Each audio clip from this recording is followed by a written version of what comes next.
네, 시작하겠습니다. 안녕하십니까. 저희는 이제 24-018 김유일, 24-067 이승주, 그리고 24-106 최승우이고요. 바로 발표를 시작하겠습니다. 우선 저번 시간에 저희가 리액시스를 통해 최종적으로 선정한 논문은 이 논문인데, 시작하기 앞서 이 논문이 뭐한 논문인지를 한 문장으로 간단히 정리드리자면, 이제 공유결합성 유기골격체, 코프라고 흔히 부르죠. 코프라는 물질을 사용해서 이제 물 속에 있는 독성 유기염료를 제거하는 논문이라고 보시면 되겠습니다. 그래서 이 발표 전반에 걸쳐서 저희는 이 논문에서 이야기하고 있는 것들을 여러분께 개괄적으로 소개드리고, 그리고 뒤에서는 여기에서 제시하는 어떤 결과들을 저희 나름대로 분석해보기도 할 예정입니다. 자, 근데 이 논문 그리고 저희 발표에서 꽤 많은 양의 어떤 것들이 나올 텐데, 거기에서 여러분이 알고 가시면 되는 게 딱 세 가지밖에 없습니다. 그래서 딱 학습 목표를 정리해봤는데, 첫 번째는 이제 저희가 곧 볼 코프 TBSTB SO3NA라는 코프가 여러 염료를 우수한 성능으로 흡착할 수 있다는 것. 두 번째는 이제 그 코프가 우수한 재사용성을 지니고 있다는 것. 그리고 세 번째는 그 코프의 염료 흡착 메커니즘이 어떤지를 보는 것입니다. 그래서 이 발표가 15분이 되겠지만, 이 발표에서 이 세 가지가 나오는 때마다 저희가 계속 말씀을 드릴 건데, 그래서 여러분은 이 세 가지를 발표 전반에 걸쳐 이해하신다라고 생각하시면 될 것 같습니다. 근데 이제 논문을 본격적으로 보기 전에 코프가 무엇인지 알아야겠죠. 코프는 이제 공유결합성 유기골격체라고 하는데, 이름에서 알 수 있듯이 이제 유기 분자 단위들이 공유결합을 통해서 규칙적인 결정 구조를 형성하는 다공성 물질입니다.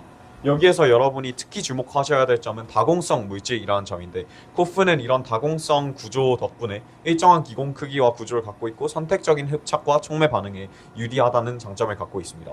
그리고 이제 모프나 아니면 맥신 같은 다공성 물질들과 비교했을 때 금속이 전혀 사용되지 않기 때문에 경량 물질이라는 특성을 가지고 있고, 그리고 이제 열적 화학적 안정성도 굉장히 높은 것으로 알려져 있어서 최근에 굉장히 주목을 받고 있는 물질 중 하나입니다. 여기 있는 리뷰 페이퍼에서는 이러한 코프의 여러 응용 방안을 모두 소개하고 있는데요. 이걸 다 읽어봤는데 여기에서 여러분이 아셔야 할 건 딱 하나밖에 없습니다. 바로 흡착인데요. 자, 코프를 사용해서 저희는 오염 물질을 선택적으로 흡착할 수 있다는 장점이 있습니다. 흡착이 무엇인지 조금만 더 살펴볼게요. 일단 코프의 여러 특성 중 높은 기공성, 규칙적인 구조, 그리고 선택적 기능화라는 장점들을 활용해서 염료나 아니면 중금속 이온, 아니면 VOC, 저건 이제 휘발성 유기화물이라고 하는데, 저런 것들을 제거하는데 뛰어난 성능을 갖고 있다고 합니다. 그래서 유기염료 제거에 저희 논문에선 특히 포커스를 맞추고 있는데, 예를 들어서 이제 메틸렌 블루, 아니면 크리스탈 바이올렛, 아니면 말라카이트 그린 등의 유기염료를 제거하게 됩니다. 이런 유기염료를 코프가 어떻게 제거하는가 하는 방법을 세 가지로 크게 나누어 보았는데요. 첫 번째로는 이제 코프가 부분적으로 띄는 음전하가 이제 염료 양이온과 정전기적 상호작용을 해서 흡착을 하는 방식이고, 두 번째는 이제 파이파이 스태킹이라고 해서 코프에 있는 벤젠 같은 방향적 골격의 파이 오비탈이 이제 염료의 방향적 고리의 파이 오비탈과 상호작용하는 것입니다. 그 두 가지는 여기 보이는 것을 보시면 되고요. 특히 이제 코프의 음전하, 여기 보이는 음전하와 염료 양이온, 이건 메틸렌 블루인데 여기에 있는 N이 부분적인 양이온을 띠고 있거든요. 그래서 이 둘이 상호작용하는 것을 보실 수가 있게 됩니다. 그리고 마지막은 이제 상대적으로 덜 중요하지만 포어 컨파인먼트라고 해서 그냥 약간 물리적으로 구조 때문에 그 염료를 가두는 것인데, 그건 여기 있는 그림을 참고하시면 될 것 같습니다. 이거는 저희가 코프로 된 그림을 찾지 못해서 일단 모프1으로 가져왔는데 기본적인 메커니즘 비슷하다고 보시면 될 것 같아요. 그래서 이런 식으로 유기염료를 다음과 같이 세 가지 방법으로 제거하는 코프의 가장 대표적인 예시로는 여기 있는 DAAQ, TFP 코프나 여러 코프들이 있지만, 저희 논문에선 그 중에서도 TPSTB, SO3NA라는 코프를 소개하게 될 겁니다. 그래서 일단 저희 논문이 왜 중요한가를 알아야 여러분이 발표를 들으시는데 이해가 더 잘 될 것 같아서 지금 존재하는 문제점을 한번 말씀드릴게요. 일단 유기염료라는 것은 독성이고, 그리고 또 물에 잘 녹기 때문에 대표적인 물 오염원으로 지속적으로 지적을 받고 있습니다. 그래서 이런 문제를 해결하기 위해서 이제 흡착이나 광촉매 분해, 미생물 분해 등의 다양한 방법들이 사용되는데, 그 중에서도 흡착이 특히 가장 효율적이라고 해요. 그래서 기존에는 이런 흡착을 무엇을 사용해서 했는가 하면 금속 산화물이나 수산화물 등을 사용했는데, 얘네들의 치명적인 단점이 있다면 이제 선택성이 낮고 그리고 재사용이 불가능하다는 점이 있겠습니다. 그래서 이제 제시된 것이 모프 아니면 맥신 같은 다공성 나노 구조들인데요. 얘네는 물론 앞에서 소개한 것들보다는 훨씬 효율적으로 이제 흡착이 가능하지만 치명적인 단점이 마찬가지로 있습니다. 바로 이제 합성이 복잡해서 비용이 높고, 그리고 또 얘네는 금속을 기본적으로 갖고 있기 때문에 오히려 금속 이온이 용출되면 더 위험하다는 단점이 있고요. 그리고 상대적으로 금속이 있기 때문에 무거우니까 중량 대비 흡착 비율이 낮다는 그런 한계가 있습니다. 그래서 제시된 흡착제가 코프이고 다음과 같은 아까 설명드린 장점들을 가지고 있습니다. 그래서 기존 코프 흡착제들의 성과를 잠깐만 살펴볼게요. 이렇게 여러 연구들이 많진 않지만 존재하는데 여기에서 발견할 수 있는 한계는 이제 흡착 속도, 용량, 그리고 재사용성을 모두 갖춘 코프는 드물다는 것입니다. 그렇다면 저희 논문에서 이제 이런 한계를 개선하기 위해서 무엇을 할까요? 흡착 속도, 용량, 재사용성을 모두 갖춘 코프를 설계하겠죠. 다시 말해서 빠르게 흡착하고 많이 흡착하고 그리고 여러 번 흡착할 수 있는 코프를 디자인한다는 것입니다.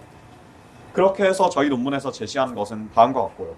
이제 합성법은 뒤에서 잠깐 소개할 테니까 일단 넘어가겠습니다. 그래서 이 코프의 주요한 특징은 굉장히 많이 흡착할 수 있고 빨리 흡착할 수 있고 그리고 재사용도 5회 이상 가능하다는 것입니다. 그래서 사용된 물질들은 다음과 같은데 자세히 이거는 이제 저희가 앞에서 말씀드린 세 가지 학습 목표와 그렇게 밀접하진 않아서 잠깐만 소개드리자면 뭐 대충 이런 전구체들을 사용했고 저런 촉매와 혼합 이용매를 사용했다고 보시면 되겠습니다. 그리고 이제 염료 흡착을 하는 거니까 이런 염료들을 사용했다고 하고요. 그리고 이제 흡착을 얼마나 잘 했는지 그리고 또 코프가 얼마나 잘 만들어지는지를 분석하기 위해선 다음과 같은 분석 방법들을 사용했습니다. 이건 뒤에서 다시 말씀드릴게요. 이제 이 코프를 합성하는 거는 그렇게 중요하진 않으니까 짧게만 소개드릴 건데 기본적으로 이제 탈수 축합 반응을 했다고 보시면 돼요. 여기 있는 게 이제 STBSO3H라는 전구체고 여기는 TP라는 전구체가 있는데 여기 보이시는 NH2의 H와 여기 있는 OH가 탈수 축합 반응을 해서 이 촉매에 관하여서 이제 결합을 하게 됩니다. 그래서 이제 CN 이중 본드를 형성하게 돼요. 그렇게 해서 다음은 이제 그냥 세부적인 합성 방법 과정인데 넘기도록 하겠습니다. 그렇게 해서 결론적으로 아까 보여드린 코프를 수율 75.8%로 얻을 수가 있다고 합니다. 그 다음에 이제 코프를 얻었으니까 이걸로 이온 흡착, 염료 흡착을 해야 되는데 여기서 주목할 점은 이제 염료 농도를 UV-VIS 분광법으로 측정한다는 것입니다. 이제 그냥 봤을 때 UV-VIS가 염료 농도랑 무슨 상관이 있나라고 생각하실 수가 있는데 약간 쉽게 말해서 일반 화학 시간에 여러분이 배우신 그 비어 램버트로 있잖아요. 그런 걸 연상하시면 좋을 것 같습니다. 이거는 이제 연구에서 사용된 식들을 제시하는 건데 짧게만 소개하고 넘어갈게요. 대충 이거는 제거 효율과 평형 흡착량이고 뒤에서 조금 더 다뤄질 것입니다. 이거는 이제 어떤 흡착 메커니즘이 더 선호되는가를 연력학적으로 볼 때 사용된 식이고 이제 여기에는 이 흡착 메커니즘을 분석한 여러 식들이 있는데 뒤에서도 말씀드리겠지만 첫 번째 있는 랭뮤어식을 주로 사용하게 되었습니다. 그리고 이거는 이제 여기 보이는 K가 여러분이 아시는 그 반응 속도인데 이거는 반응 속도, 흡착 속도를 볼 때 사용한 모델인데 이 pseudo first order라는 건 쉽게 말해서 완전 퍼스트 오더 리액션은 아니지만 이제 엄청 고온이나 아니면 그런 특정한 조건 하에서 퍼스트 오더로 대충 근사가 가능하다고 보시면 될 것 같습니다. 그래서 다음은 이제 합성한 이 코프의 우수한 흡착 성능, 저희 학습 목표 세 개 중에 첫 번째를 다뤄보도록 하겠습니다.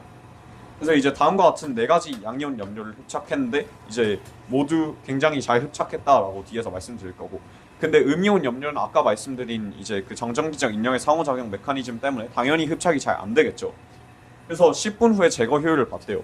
MB, CV, MG, JGB 모두 양이온 이제 염료인데 전부 99%를 압도하는 엄청난 효율을 보이는 것을 아실 수가 있습니다. 여기에 있는 건 이제 색깔이 확실히 변했다는 걸 보여주는 것이고요. 뒤에서 조금 더 자세히 다루고. 그에 비해서 이제 MO나 아니면 FS처럼 음이온 염료의 경우에는 거의 2배에 가까운 시간을 투자했음에도 거의 흡착되지 않았다는 것을 볼 수가 있게 됩니다. 그리고 여기에서 그러면 이게 만약 뭐 분자의 사이즈나 기공 크기 때문에 그런 걸 수도 있지 않겠냐라고 할 수가 있는데 일단 6개의 염료 모두가 그 기공 크기보단 작기 때문에 전혀 뭔가 물리적으로 들어가지 못해서 그 뒤에 2개 염료가 흡착되지 않은 것은 아니라는 점을 논문에서 확실하게 말하고 있습니다.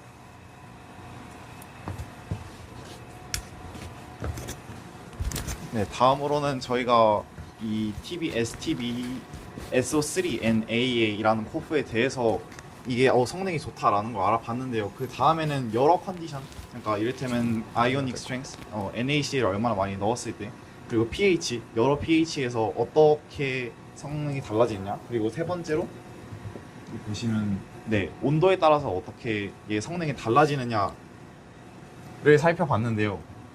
첫 번째로는 저희가 그 아이오닉 스트렝스, 그러니까 다른 이온을 넣었을 때 성능이 어떻게 변하는지를 살펴보면 여기 보면 농도가 높아짐에도 불구하고 성능에는 전혀 변화가 없음을 볼 수 있습니다. 그리고 pH의 경우에도 pH를 3에서 9까지 높였음에도 불구하고 전혀 성능에 변화가 없는 것을 통해서 저희가 합성한 게 아니고 논문에서 합성한 코프가 성능이 우수한 것을 볼 수 있습니다. 템퍼러처의 경우에는 이 온도를 높임에 따라서 약간씩 흡착 성능이 증가하는 것을 볼 수 있는데요. 이를 통해서 저희는 간단히 흡착 과정이 흡열 반응임을 짐작을 할 수 있습니다. 그러니까 열을 더 가할수록 흡착이 더 잘 되니까 당연히 열을 흡수하는 반응이겠죠. 네. 그리고 그 다음으로 알아볼 내용은 아까 앞에서 간단히 설명을 해줬지만 흡착 선택성, 그러니까 이 특정 코프가 양이온은 잘 흡착을 하고 음이온은 흡착을 잘 못하는 그런 걸 봤는데요. 여기 보시면 여기 앞에 네 염료가 그 양이온 염료인데 여기 보시면 0ml에서 60ml로 갈수록 사실상 얘네가 투명해지면서 염료가 다 흡착이 된 걸 볼 수 있고 얘도 똑같이 됩니다. 그런데 음이온 염료의 경우에는 120분이 지났음에도 불구하고 피크가 많이 낮아지지 않았습니다. 그래서 이를 통해서 저희는 이 코프가 양이온 염료는 흡착을 잘하지만 음이온 염료는 흡착을 잘 못한다라는 것을 알 수 있습니다. 그러면 그거는 왜 무엇에서 기인을 했느냐 하면 당연히 그 코프 안에 저희가 작용기로 넣은 것이 SO3-, 즉 썰풍기였지 않습니까? 이 썰풍기 자체가 음전하를 띠고 있기 때문에 당연히 양전하를 띠는 염료들은 잘 흡착을 하는 것이고 음전하를 띠는 것들은 잘 흡착을 못하는 것입니다. 그러면 저희가 양이온, 음이온 염료를 섞었을 때도 저희가 이걸 분리를 할 수 있나? 그러면 선택성이라는 것을 증명을 할 수 있겠죠? 그래서 실험을 해봤더니 얘네가 지금 다 양이온 염료인데 다 흡착을 하고 이 친구 음이온 염료들은 흡착을 별로 안 했다라는 것을 간단하게 볼 수 있습니다. 여기는 흡착 모델에 관한 내용인데 일단 뒤에 진행해야 될 내용이 있어서 일단 좀 패스를 하도록 하겠습니다. 그 다음으로 이제 이 코프의 재사용입니다. 여기서는 그 상업에서 가장 중요한 요소 중 하나인 재사용을 이제 실험을 했는데요. 여기 이 네 가지의 게스트 몰레큘에 대해서 최대 5번까지 이제 실험을 진행한 결과 이제 거의 98%가 넘는 그 흡착 효율을 유지했다고 합니다. 그 다음에 이 재사용을 할 때 이제 100도씨에서 이 용매들을 다 날린 다음에 다시 진행을 했는데 XRPD를 찍어봐도 이 세타 값이 같은 위치에 나옴으로써 이 코프가 구조가 깨지지 않고 나왔다는 것을 확인하였습니다. 그 다음에 여기는 잠깐 넘어가도록 하고 그래서 이렇게 5회 이상의 재사용을 해도 전혀 성능에는 문제가 없다는 것을 논문에서 보였고 그 다음에 이제 이 코프가 어떤 메커니즘으로 흡착을 하는지 알아보겠습니다. 제타 포텐셜이라는 게 있는데 쉽게 말하면은 이 겉표면의 전하량입니다. 그래서 이걸 측정을 해봤을 때 코프가 매우 음전하가 음의 전하로 나옵니다. 그렇기 때문에 이제 코프는 아까도 이야기를 했지만 양전하 대신에 양전하를 포획하고 음전하는 선택적으로 포획하지 않는 모습을 보입니다. 여기서 SO3랑 NA랑 결합이 돼 있는데 여기서 NA가 빠지고 SO3의 양전하가 들어오면서 이렇게 결합이 형성됩니다. 그 다음에 여기서 FTIR 분석을 했는데요. 1588 피크에 이제 벤젠 본딩이 나타나는데 여기서 이 메틸렌 블루와 코프가 파이파이 본딩을 형성해서 전자 밀도가 높아지므로 업시프트가 나오고 그 다음에 여기 있던 SO3의 전자가 이 MB로 가서 이제 다운시프트가 됩니다. 여기서 똑같이 진행을 하였고 이 가우시안으로 한번 파이파이 본딩을 표현을 해봤습니다. 네, 그리고 마지막으로 말씀드릴 내용은 further research, 그러니까 이 논문에서 어떠한 내용을 더 확장시킬 수 있을까를 저희가 간단히 생각을 해봤는데요. 첫 번째로는 이 위 사진은 쿠커비트를 8을 이용해가지고 이 특정 분자들을 감지할 수 있는 센서인데요. 저희가 아까 코프 논문에서 봤듯이 이 코프에 특정 염료들을 흡착시켰을 때 색깔이 사라지는 것을 봤지 않습니까? 그래서 저희도 이걸 통해서 그러면 저희가 이를테면 특정 양이온 염료를 보고 싶을 때 이 뭔가 있을 것 같은 용액에 넣었을 때 만약에 색깔이 사라진다면 실제로 양이온 염료가 있다. 따라서 저희는 이렇게 감지를 할 수 있다라는 점을 한번 봤고요. 두 번째로는 네. 10회 이상의 재사용 가능성. 그러니까 아까 앞에서 이제 5회까지만 하고 10회 이상은 된다고 했고, 그리고 거기에 대해서 좀 마일드한 컨디션에 대해서만 된다고 했는데, 저희는 좀 이 현실적인 컨디션, 그러니까 실제로 산업에서 활용 가능한 컨디션에서도 쓸 수 있는지까지 이제 이 리서치를 더 확장할 수 있을 거라고 생각했고요. 그리고 마지막으로는 이 연구 분야의 연구 동향에 대해서 간략히 소개를 드리려고 합니다. 제가 이렇게 올가닉 다이, 코프, 그리고 여기 올가닉 다이의 리무벌 또는 디그레데이션을 쳐가지고 검색을 했을 때 이런 식으로 검색 결과가 나오게 되는데요. 퍼블리케이션 이어를 보면 알 수 있듯이 시간이 지날수록 그 퍼블리싱 수가 증가하는 것을 알 수 있습니다. 굉장히 핫한 분야라는 걸 알 수 있죠. 그리고 그러면 이 핫한 분야에서 최근에 어떤 연구가 이루어지고 있느냐를 저희가 간단히 리뷰 페이퍼를 훑어보면서 요약을 해봤는데요. 첫 번째로는 네, 알겠습니다. 이 정도는. 다음은 코프의 재사용입니다. 그 저번에 보셨다시피 이렇게 4개 호스트에 대해서 그 5회 재사용 후 엄청나게 높은 제거 비율을 보였는데, 그 논문에서 XRPD 데이터를 이제 보았을 때 투세타의 재사용 후에도 투세타의 이제 위치가 같다고 해서 그 같다고 함으로써 이제 전반적인 구조가 유지됐다고 합니다.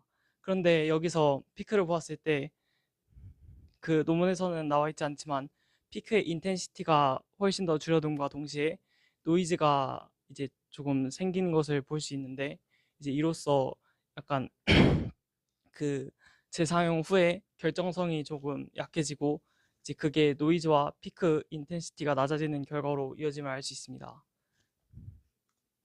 그 논문에서도 이제 BET 표현적을 봤을 때 그 15에서 10.3으로 33%가 표면적이 감소했다고 하므로 이제 비슷한 결과를 볼 수 있습니다. 그리고 여기서 추가적으로 그 P0분의 P가 0.9에서 이제 많이 높아지는 타입4 형태를 보이므로 이제 기공이 메소포러스인 것을 알 수 있습니다. 그래서 결론은 이제 그 흡착률도 5회 재사용 시 매우 좋고 결정성도 유지되지만 구조 붕괴는 없지만 결정성이 조금 저하된다고 결론을 내릴 수 있고, 이제 추가적으로 연구를 한다면 10회 이상의 재사용했을 때, 그리고 실제 사용 환경에서 여기는 중성 조건에서 연구를 했지만 실제 사용 환경에서도 이제 연구를 하면 더 좋겠다고 생각이 들었습니다. 그 다음에 이제 흡착 메커니즘인데, 제타 포텐셜에 대해 조금 간단히 설명을 하자면, 그 차지드 파티클이 용매에 들어왔을 때 그 용매에 있는 상대 이온이 이제 이 파티클의 전하에 의해서 흡착이 됩니다. 그런데 그 상대 이온이 잘 강하게 흡착이 돼서 움직이지 않는 층을 고정층이라 그러고, 그 바깥에 상대적으로 유동성이 있는 층을 그 확산층이라고 합니다. 그 확산층의 끝면인 슬리핑 플레인에 따라서 분자가 움직이기 때문에 이 여기를 슬리핑 플레인이라고 하고, 이 슬리핑 플레인에서의 전위를 제타 포텐셜이라고 합니다. 이제 이거를 전기 연동에서 분자의 속도를 측정함으로써 알 수 있는데, 논문에서 측정을 해봤을 때 코프가 매우 낮은 값을 갖는 걸 알 수 있습니다. 이로써 코프의 썰pun기가 음전하기 때문에 이제 이런 결과가 나오고, 양이온을 선택적으로 잘 흡착하는 것을 알 수 있습니다.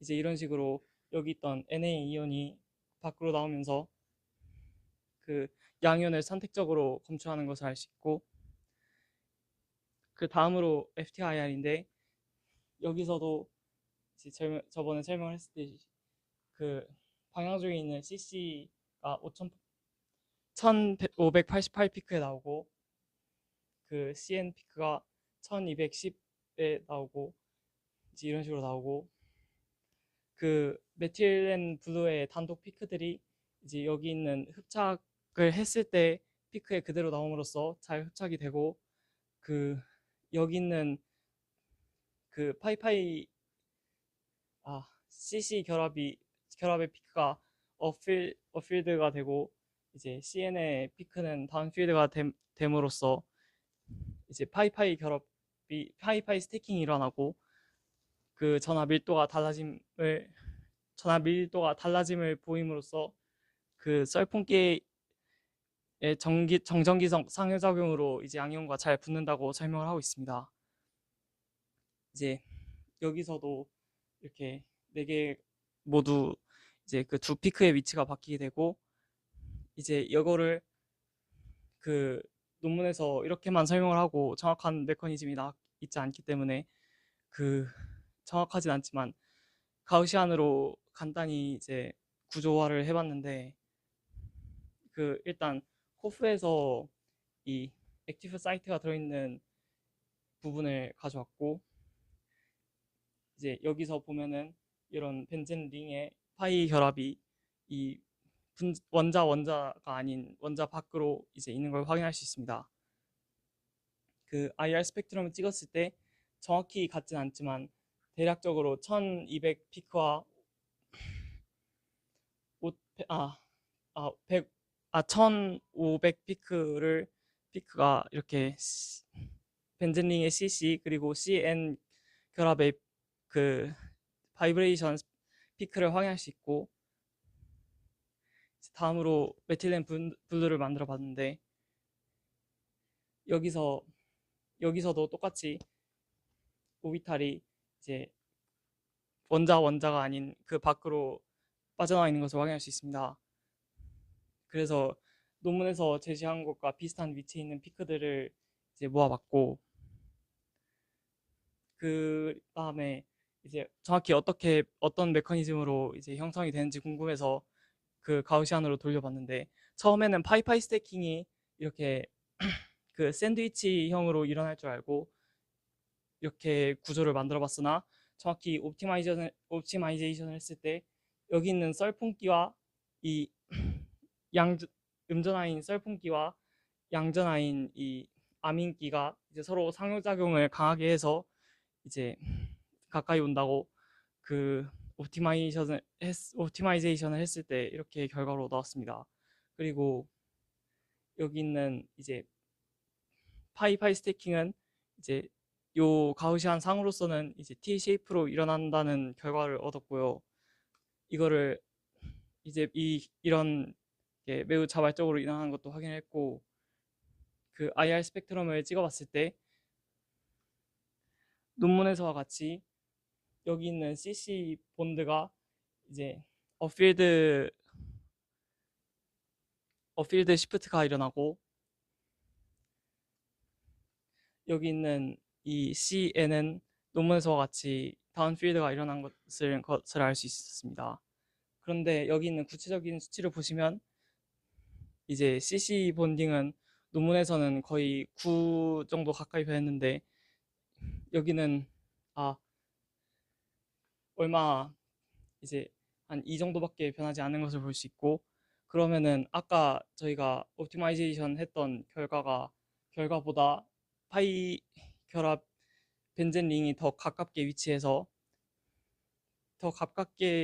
있고, 그 다음에 CN에서 이제 피크가 움직이는 위치를 보면은 논문에서보다 한 2배 가까이 더 다운시프트 되는 것을 볼 수 있는데, 이제 이로써 여기서는 2개의 썰풍기와 2개의 아민기가 이제 인터랙션을 했지만 실제로는 그 한 썰pun기와 한 암기가 이제 인터랙션을 할 것이라고 추측할 수 있습니다. 이제 그래서 이거를 다시 정확한 메커니즘을 그려본다면 이렇게 T-쉐이프가 아니라 그 여기 있는 벤젠과 여기 있는 벤젠이 가까이 있고 한 암인기와 한 썰pun기가 가까이 있는 것으로 이제 구조를 메커니즘을 추측할 수 있을 것 같습니다.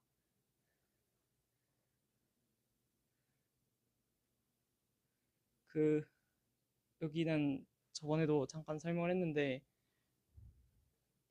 그 코프가 이제 일렉트론 도너와 같은 역할을 하고 이 메틸렌 블루가 일렉트론 어셉터와 같은 그 역할을 해서 형성이 됐을 때 이제 형광 소멸이 아까 나타난 것을 볼 수 있었는데 이제 이로써 그 아까 있는 셀렉티비티와 결합을 해서 양염만 선택적으로 검출해내는 센서를 만들 수 있지 않을까 생각을 했었습니다.